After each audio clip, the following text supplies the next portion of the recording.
This is a final video to fix Windows Media Creation Tool error 0x80070003 0xA001B. And if your tool won't create installation media, this video will solve it.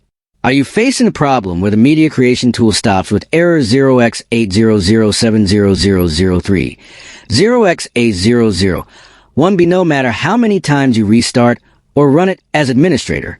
This usually happens because of corrupted temporary files, insufficient permissions, or conflicting system settings that block the tool from completing the process. Most solutions online are long, confusing, and full of steps that are hard to follow and often don't work.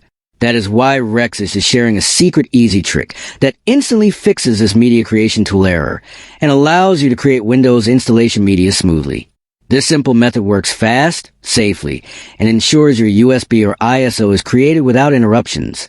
If you want a full step-by-step tutorial showing exactly how to fix error 0x80070003 0xA001B, comment below and tell Rexis, and you can finally use the media creation tool successfully.